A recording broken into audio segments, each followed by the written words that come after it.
Ya, Assalamualaikum warahmatullahi wabarakatuh.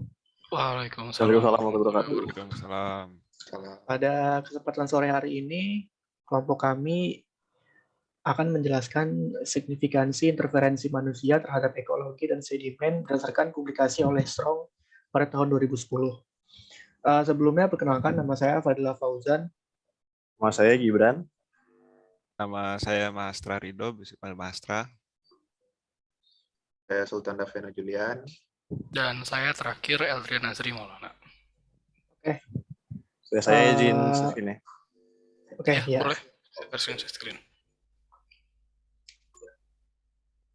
Oke, yang pertama, berdasarkan publikasi oleh Strong, beliau mengambil salah satu contoh interferensi manusia yang paling sederhana, yakni kebakaran hutan, yang dimana dalam grafik ini tuliskan yaitu api menghancurkan vegetasi.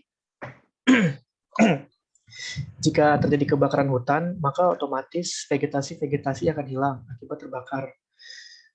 Padahal vegetasi ini bertindak sebagai penutup sedimen dan tanah di bawahnya. Hilangnya vegetasi ini menyebabkan tanah dan sedimen kehilangan penutup.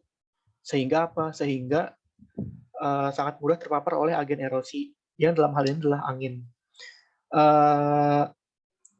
Pada akhirnya, daerah yang kehilangan penutup itu akan jadi daerah yang sangat rentan sekali terjadi erosi. Kemudian, selain itu, hilangnya vegetasi juga dapat mengurangi tingkat kohesi pada tanah dan sedimen, sehingga buturan-buturan sedimen itu akan semakin mudah terlepas. Nah, dari peristiwa-peristiwa yang sudah saya sebutkan sebelumnya, menyebabkan meningginya tingkat saltasi akibat aktivitas eolian. Saltasi itu apa? Saltasi itu secara terminologi adalah lompatan atau proses melompat. Berarti dalam konteks sedimentologi, saltasi berarti jenis pergerakan butiran sedimen yang seolah-olah melompat-lompat pada bed. Nah, dari proses saltasi inilah nantinya akan berujung kepada beberapa akibat. Ya, silakan dilanjutkan. Oke, selanjutnya saya Mahastra akan menjelaskan yang bagian bukit pasir semakin tinggi dan lebih curam atau lebih ke arah pembentukan geomorfologi, serta yang bagian rekolonisasi vegetasi yang terbatas atau terrestriksi. Pertama-tama saya akan menjelaskan yang bagian bukit pasir semakin tinggi dan lebih curam terlebih dahulu. Hilangnya vegetasi atau devegetasi akibat kebakaran akan menjadi faktor perubahan geomorfologinya. Contohnya adalah bukit pasir ini yang memiliki bentukan tinggi dan curam. Bukit tersebut terbentuk akibat adanya perpindahan atau transportasi partikel dari bentukan geomorfologi yang lebih landai, atau yang dimaksud di sini adalah bukit yang lebih landai.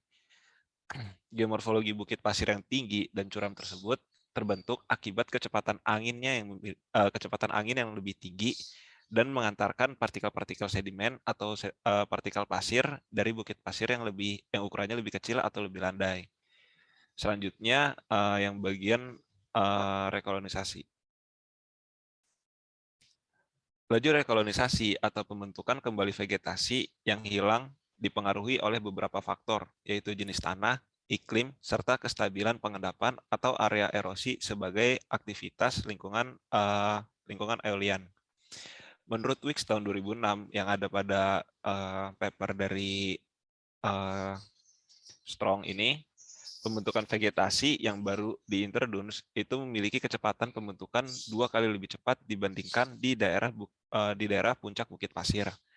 Hal tersebut dikarenakan puncak bukit pasir memiliki tingkat kestabilan permukaan yang lebih rendah atau lebih lemah, yang mudah tererosi akibat adanya angin dibandingkan daerah yang introduce. Selain itu, ketinggian topografi pada puncak bukit pasir juga akan menerima aliran udara yang lebih kencang sebagai agen yang akan mengerosi sedimen atau partikel-partikel halusnya.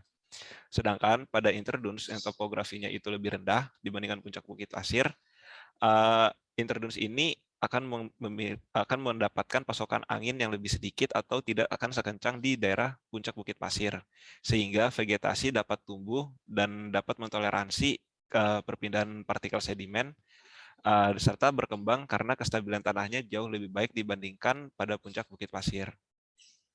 Selanjutnya. Oke, terima kasih Mas Ra. Saya lanjut. dari meningkatnya aktivitas air lian dari saltasi, kita beralih ke saltasi terpecah dari biokeras. Saltasi sendiri umumnya mentransportasi serpihan-serpihan kecil. Dalam proses saltasi itu sendiri dapat memungkinkan memecah biokeras. Nah, jadi kenapa itu bisa pecah? Karena saltasi itu yang sudah dibilang oleh teman saya tadi, itu merupakan gerakan berupa lompatan. Nah, lompatan itu nanti memungkinkan untuk mengenai material-material lain. Saat mengenai itu akan mengalami kontak dan nantinya akan kasarnya terkikis putar erosi. Nah, biokeras sendiri diambil dari kata bio, yaitu hidup, dan keras artinya kerak.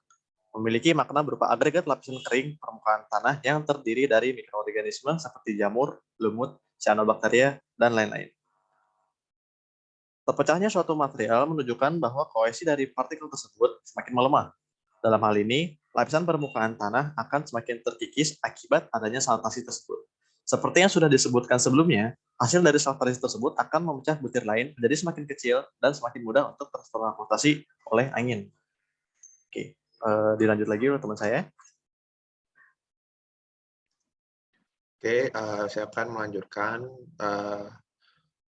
Saya akan menjelaskan tentang efek dari meningkatnya aktivitas eolian atau saltasi.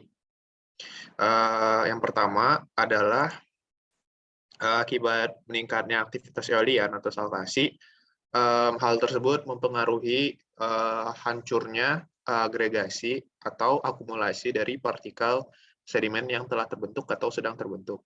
Karena sebelumnya agregasi partikel ini dapat terjadi akibat minimnya proses eksternal seperti saltasi.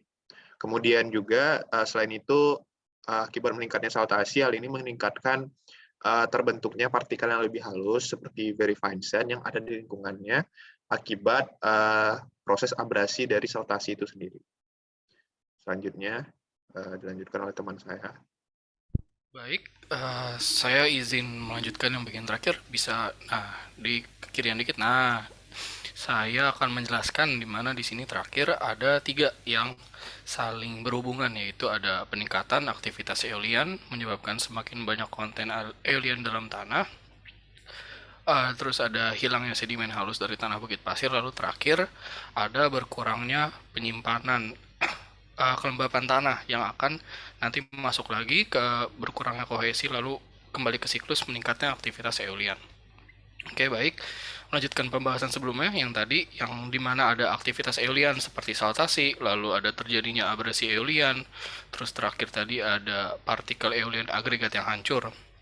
Nah, dari 3 peristiwa ini, fenomena selanjutnya yang terjadi dalam rantai konsekuensi ialah fenomena di mana material pasir terbawa dengan intensitas tinggi dengan nama sandblasting peristiwa ini, fenomena ini. Di mana sandblasting ini dapat menyebabkan beberapa hal, diantaranya yaitu proses entrainment atau terbawanya material sedimen eolian dari permukaan tanah atau bisa disebut juga soil. Nah, dengan terbawanya ini nih material sedimen ini, konten sedimen halus eolian pun berkurang dari permukaan bukit pasir, di mana konten-konten ini, konten sedimen halus ini memiliki peran dalam menyimpan kandungan air pada soil bukit pasir ataupun lembahan.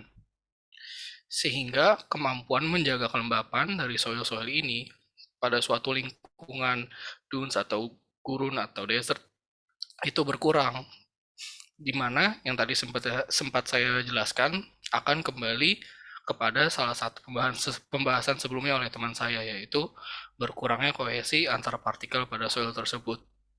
Jadi memang satu siklus ini akan bisa balik lagi, di mana memang peningkatan aktivitas eolian pada suatu daerah akan meningkat lagi kembali dengan siklus mengikuti berkurangnya penyimpanan kelembapan tanah, berkurangnya kohesi, dan akan kembali ke meningkatnya aktivitas eolian, di mana memang untuk titik tengahnya pada pembahasan oleh Strong untuk artikel ini, untuk paper ini, poin intinya adalah meningkatnya aktivitas eolian di situ. Mungkin sekian untuk pembahasan dari kelompok kami mengenai signifikansi interferensi manusia terhadap ekologi dan sedimen berdasarkan publikasi oleh Strong. Terima kasih atas perhatiannya. Wassalamualaikum warahmatullahi wabarakatuh. Dan presentasi dari kelompok kami dicukupkan sampai sini. Baik, terima kasih. Waalaikumsalam. Waalaikumsalam. Terima kasih teman-teman Assalamualaikum semua. warahmatullahi wabarakatuh.